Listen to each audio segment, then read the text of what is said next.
हमारे समाज में ना बहुत सारी चीजें उम्र के साथ जोड़ दी जाती हैं। फलानी की उम्र के हो गए हो तो पढ़ाई पूरी हो जानी चाहिए, पढ़ाई पूरी हो गई तो अरे अभी तक नौकरी नहीं लगी, नौकरी नहीं लगी है तो शादी कब करोगे, शादी हो गई है तो बच्चे कब होंगे। और फिर एक खास उम्र होती है जिसपे आने पर लोग कहते हैं अब तो गंगा नहा लो, अब तो तुमने दीन दुनिया सब कुछ देख ली है, अब दीन से अपना दिल लगा लो।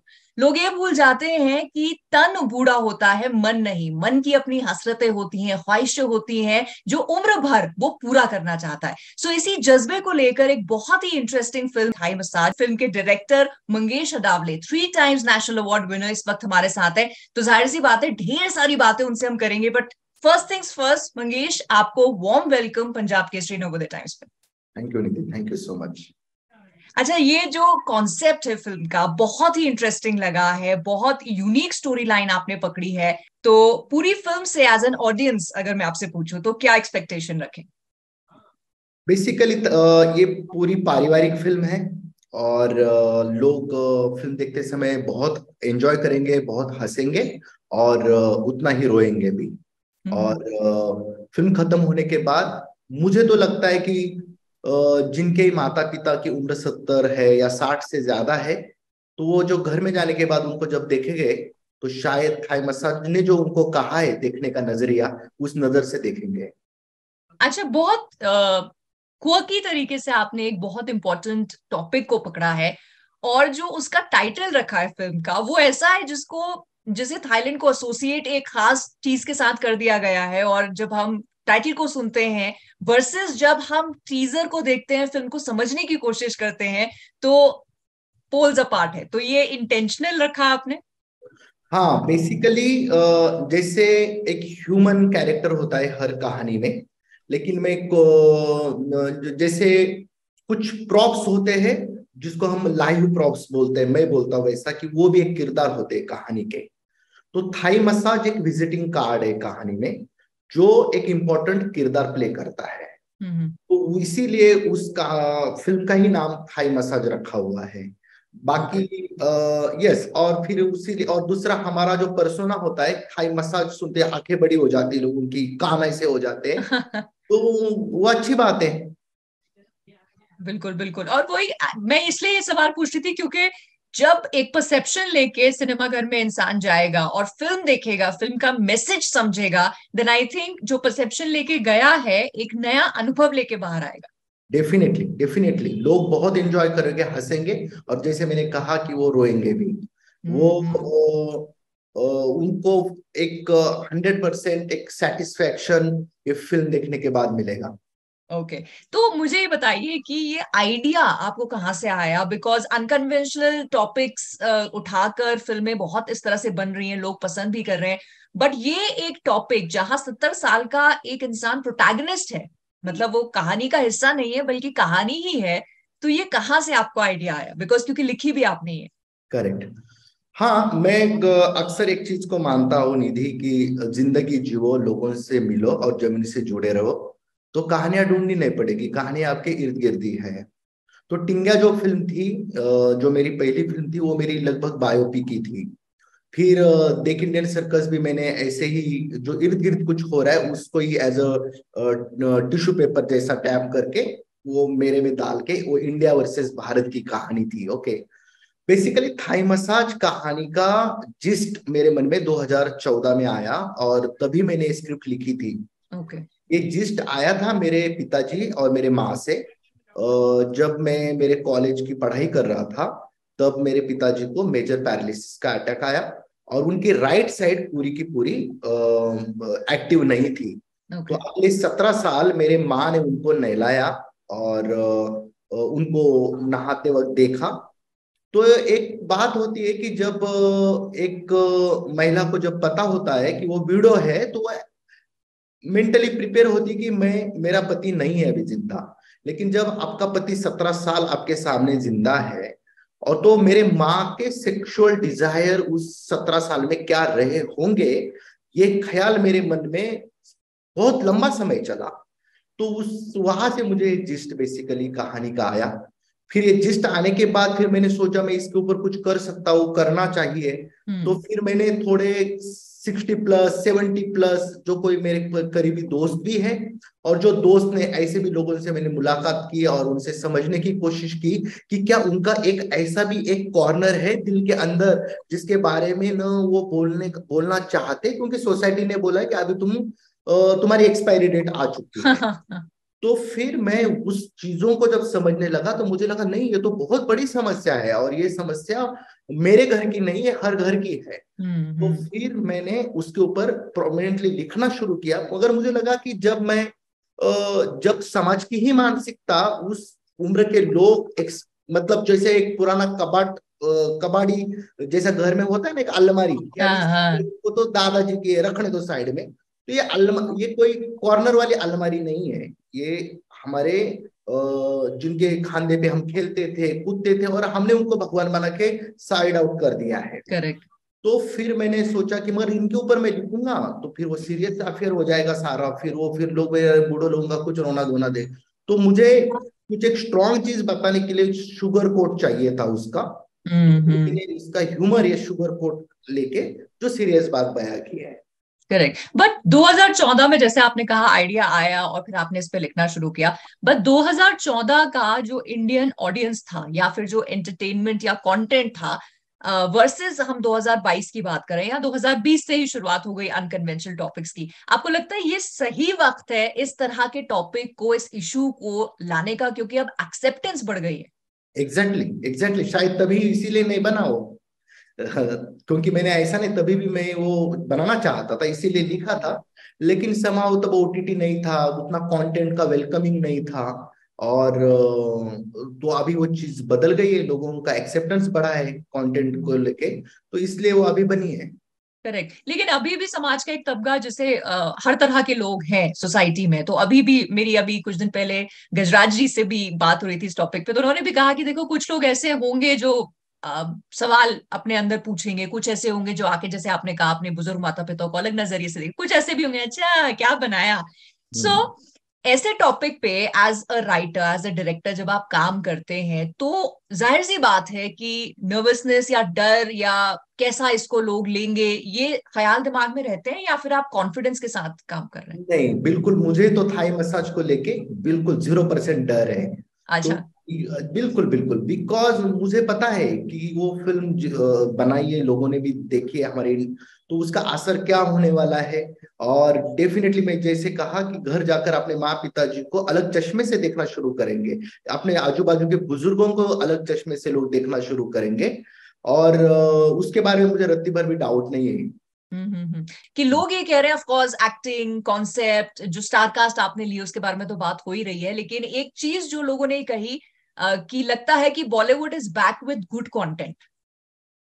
देखो मुझे लगता है कि बुरा समय नहीं कहूंगा, हर कभी कभी मुश्किल समय होता है। और इसी बॉलीवुड ने बहुत अच्छा अच्छा कंटेंट भी हमें दिया हुआ है। बिल्कुल बिल्कुल। वो एक फेज है, और उसको फेज जैसा ही देखना चाहिए।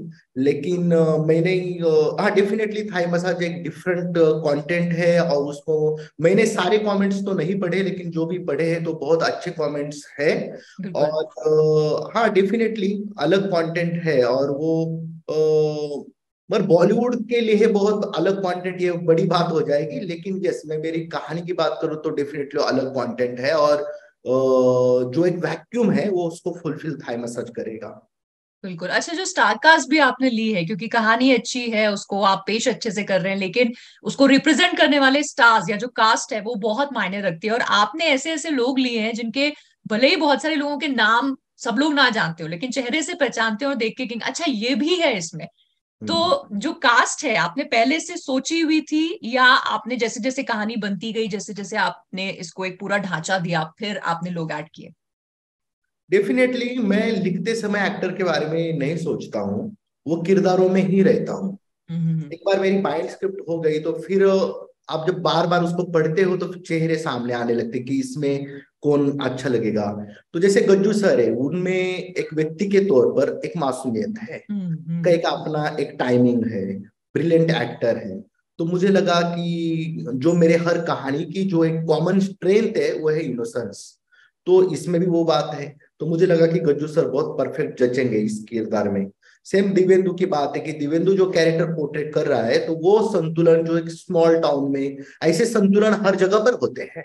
बिल्कुल। और वो एक हमारी लाइफ थोड़ी आसान कर देते हैं, हमें हंसाते हैं, हमें इंटरटेन करते हैं।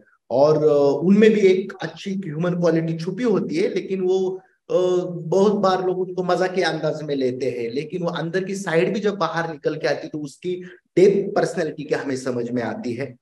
और जब जैसे आपने कहा कि कुछ कैरेक्टर्स, एक्टर्स बेसिकली, वो शक्ल से तो हम उनको जानते हैं लेकिन नाम से नहीं जानते। मुझे लगता है यही उसका एंटी कास्टिंग, जो जिन्होंने कास्टिंग किया है उनको श्रेय सारा जाएगा। क्योंकि मेरी वो रिक्वायरमेंट थी कि यार मुझे ना बहुत ओवर एक्सपोज फेसेस मत देना, हाँ हाँ। तगड़े एक्टर देना मुझे। क्योंकि वो बहुत ज्यादा रियल किरदार फिर लगेंगे, वो दुनिया बहुत ज्यादा रियल लगेगी। और वो उसका ही वो नतीजा है कि उसके वजह से ना एक फ्रेशनेस लगता है देखते समय। बिल्कुल बिल्कुल। ये जो रियल कैरेक्टर्स की आप बात कर रहे हैं, गजराज जी ये कह रहे थे कि जब वो पूरे मेकअप में उज्जैन की सड़कों पे जाते थे तो कई मरतबा ऐसा हुआ कि दुकान के लोगों ने उन्हें कुर्सी दी है, कह रहे चाचा थक तो नहीं गए, बैठ जाओ, कि उनको लगा कि वाकई कोई 70 साल का बुजुर्ग है। तो इस तरह की रियलिज्म क्रिएट करना, वो एक्सपीरियंस उज्जैन की गलियों में शूट करना या फिर थाईलैंड के बीचेस पे शूट करना, वो कैसा रहा? Well said. Basically Gajju sir के बारे में मेरा खुद का ये जो शूटिंग हमने किया ना, तो मैं गज्जू सर का रियल फेस ही भूल गया था। ओके। क्योंकि वो आते थे सीधा वैनिटी में जाते थे और 2-2.5 घंटा बैठ के मेकअप करके मेरे सामने सेट पर आते थे। तो मुझे भी वो गज्जू सर, ये मैं भूल चुका था, मेरे लिए भी वो कैरेक्टर ही लगते थे मुझे। और जो कभी कभी वो मेकअप निकल के निकलते समय बाय करते थे ना, तो मुझे ये कौन आदमी आया, तो अच्छा ये तो गज्जू सर ही रोल कर रहे हैं ये मुझे। और वो मैंने भी मेरे आंखों के सामने देखा हुआ है कि उनको लोग नहीं पहचानते थे। उनको लगता था कि ये एक रियल ही लोग है। जैसे नवाज का एक इंडियन सर्कस में, नवाज के साथ ऐसा होता था। नवाज तब बिल्कुल फेमस नहीं था, उसका वो पहला ब्रेक था मेरे फिल्म में। और एक फनी सी बात उसमें, राजस्थान में जैसलमेर में हम शूट कर रहे थे, वहां के मर्द भी ना बैठ के पेशाब करते हैं। तो नवाज ऐसा किसी पेड़ के पीछे जाके खड़े खड़े पेशाब करता, तो वो लोग बोलते थे फिल्म वालों ने हमारे लोगों को भी बिगाड़ दिया, देखो वो खड़े खड़े पेशाब कर रहा है। तो वो मुझे लगता है वो एक्टर की भी वो स्ट्रेंथ होती है कि वो उसने जो अभी चढ़ाया है अपने ऊपर, वो कैसा कैरी करता है। और मुझे लगता है कि गुज्जू सर ने, उनका लाइफ का एक बेस्ट परफॉर्मेंस है ऐसा मैं कहूंगा। Right right. तो पूरा एक्सपीरियंस आपकी पूरी स्टार कास्ट के साथ कैसा रहा? बिकॉज एक डायरेक्टर की इन्वॉल्वमेंट तो हर जगह होती है, पोस्ट प्रोडक्शन है, एडिटिंग है, स्क्रिप्टिंग है, हर जगह उन्हें अपनी नजर रखनी होती है। तो कैसा आपका एक्सपीरियंस आपकी कास्ट के साथ रहा? निधि, मुझे यदि मैं फिल्म मेकर नहीं बनता तो मैं अच्छा शेफ बनता। अ, अच्छा। मुझे खाना बनाने का बहुत ज्यादा शौक है। ओके। तो आप जब खाना बनाते हो ना, तो आपके किचन में इतने सारे मसाले होते हैं, तो अगर आप जितनी मात्रा में जरूरी उतना ही उसमें इस्तेमाल करते हो। बिल्कुल। एक्टर के पास बहुत ज्यादा एक्टिंग है, इसका मतलब ये नहीं कि आप पूरी एक्टिंग अपनी फिल्म में ले लोगे। हम्म। तो मुझे जो फिल्म के जो सारे जो हिस्से होते हैं, कोस्ट हो, एक्टिंग हो, शूटिंग हो, मैं वो सबको बहुत ज्यादा एंजॉय करता हूँ। और जो भी इस फिल्म में एक्टर है ना, वो सबसे पहले बहुत अच्छे इंसान है सारे। ओके। तो बात, अच्छे एक्टर तो है ही है, लेकिन वो बहुत अच्छे इंसान है। मेरा अक्सर ये मानना है, अच्छी चीज अच्छे लोग बनाते हैं। और इसीलिए सबके साथ एक फैमिली जैसा बॉन्ड हमेशा रहा। और दिव्येंदु दिव्येंदु के साथ हम शूट करते थे तो उज्जैन में 400-400 बच्चे बाइक से उनको पीछा करते थे। और उनका मिर्जापुर का इमेज इतना स्ट्रांग था, मुन्ना भैया मुन्ना भैया, तो हमें तकलीफ भी होती थी, लेकिन अंदर से खुशी भी मिलती थी कि कोई कोई किसी हमारे एक्टर को इतना कोई चाहता है। मगर बहुत, राजपाल जी हो, विभा जी हो, गज्जू सर हो, अनुरिता हो, शशि वर्मा हो, सारे के सारे, मतलब मुझे आज भी लगता है ना कि मैं इस सबको लेके और एक फिल्म बनाऊं। वाह, बिल्कुल बनाइएगा, क्योंकि आप अच्छा एंटरटेनमेंट बनाएंगे, ऑडियंस तो भूखी है उसकी, अच्छे कंटेंट के हम लोग तो सच में भूखे हैं। बट आपकी जो फिल्में रही हैं, जिस जो जॉनर ज्यादातर रहता है वो सोशल कॉजेस को उठाते हैं, आप जो आमतौर पे लोग देखते हैं, शायद अंदर ही अंदर बात भी करते हैं, बट बड़े पर्दे पे या बड़े पैमाने पे नहीं होती। तो ये आपने चुना है कि इस तरह के जॉनर आपको पसंद है, ऐसे सोशल कॉजेस पे फिल्म बनाना, या कुछ और भी आप बनाना चाहते हैं? निधि देखो, ऐसा है कि मैं फुल टाइम फार्मर भी हूँ। ओके। जी। तो मैं खेती भी बहुत पैशनेटली एंजॉय करता हूँ। तो मेरे लिए सिनेमा बड़ा घर लेने के लिए मैं फिल्म नहीं बनाता, या बड़ी गाड़ी लेने के लिए फिल्म नहीं बनाता। मुझे लगता है कि ये बहुत बहुत शार्प वेपन है। तो उसका मैं इस्तेमाल कितने संभल के करता हूँ। हम्म। और जो मेरे हिस्से में अभी ऊपर वाले ने जो दिया है करने को, तो मैं उसको बहुत अच्छे से इस्तेमाल करूं। तो मुझे इसलिए बहुत कुछ सोचना नहीं पड़ता कि मैं कॉन्शियसली या पर्पसफुली कुछ सोशल मैसेज डालूं। मेरा हम्म। थॉट प्रोसेस वैसा होता है, और मैं उसके लिए सिनेमा का इस्तेमाल करता हूँ। ओके। और यहाँ पर ये क्वेश्चन आई थिंक मुझे पूछना ही चाहिए कि पहली स्क्रिप्ट में, if I am not wrong, 41 rejections, yes. और उसकी नेशनल अवार्ड विनिंग कामयाबी, जी। और ऑफ कोर्स उसके बाद और 2 नेशनल अवार्ड्स। तो रिजेक्शन से लेके ये अवार्ड तक की जो जर्नी रही है मंगेश जी, ये कैसे आपने तय की? बिकॉज ये बहुत सारे लोग जो अस्पायरिंग है डायरेक्शन या राइटिंग की तरफ या फिर फिल्मों की तरफ, उनके लिए बहुत बड़ी प्रेरणा बनेगा। करेक्ट। मुझे लगता है कि जब टिंगा को भी नेशनल अवार्ड मिला ना, तो मैंने कभी नहीं सोचा था कि टिंगा को नेशनल अवार्ड मिलेगा। मुझे एक कहानी बोलनी थी। जी। दूसरे फिल्म को भी जब नेशनल अवार्ड मिला, तो मैंने नहीं सोचा था कि मुझे नेशनल अवार्ड के लिए फिल्म बनानी है। वो मिल गया। तो मुझे एक ही लगता है कि आप फैशन को फॉलो मत करो, आप अपना दिल का सुनो और उसको लिखो। क्योंकि जब आप फैशन को फॉलो करते हैं, उसका मतलब ही आप एक दिन आउट ऑफ फैशन होने वाले हो। हम्म। तो आपके दिल में जो है उसको लिख दो। दिल से लिखोगे तो सामने वाला भी उसको दिल से ही देखेगा। तो मैं यही कहूंगा कि बहुत कैलकुलेशन करके नहीं फिल्म बनाना चाहिए। दिल में जो है, जेन्युइन है, वो लिख दो, बोल दो। आपने बहुत ही पते की बात कही कि, और ये मुझे लगता है हर हर जगह समाज में ना, हर जगह ये लागू होगा। कोई भी आप अपना करियर चुनते हैं कि फैशन को फॉलो मत करो, पैशन को करो, क्योंकि फैशन आना जाना है लेकिन पैशन आपके साथ ही रहने वाला है। On that note, as a director, अगर मैं आपकी फिल्म को एक सेंटेंस, आपने चूंकि लंबी फिल्म लिखी है, लेकिन अगर एक बतौर राइटर डायरेक्टर मैं आपसे एक सेंटेंस में चाहूं कि आप हमारी ऑडियंस के लिए थाई मसाज को सम अप करें ताकि वो सिनेमा घर में जाएं और फिल्म को देखें, तो क्या होगा? थाई मसाज एक सेंटेंस में कहना तो बहुत मुश्किल होगा। लेकिन मैं इतना जरूर कहूंगा कि सबको थाई मसाज देखनी चाहिए। और उससे अपने जो घर में बुजुर्ग है, उनको देखने का नजरिया चेंज होगा। मैं कई बार मुझे, जब मैं एक्टर के साथ डिस्कस करता था, कोई कहता था मैं 15 साल से मेडिटेशन कर रहा हूँ, कौन क्या कहता था। लेकिन बोले यार, हम मेडिटेशन करने के बावजूद भी माँ, खुद के माँ को इस नजर से एक ह्यूमन लेवल पर देखने की काबिलियत नहीं अचीव कर पाए। हम्म। कि मेरी माँ तो ठीक है, मेरी माँ है, लेकिन वो औरत भी है। और उसको मैं उसी लिहाज से भी एक बार देख लूं, एक बिल्कुल। इंसान के तौर पर देख लूं। तो यदि थाई मसाज ने अपने बुजुर्गों को इंसान के रूप में देखने का भी एक किसी को इंस्पिरेशन दिया, और वो देगा, वही उसकी बड़ापन होगा।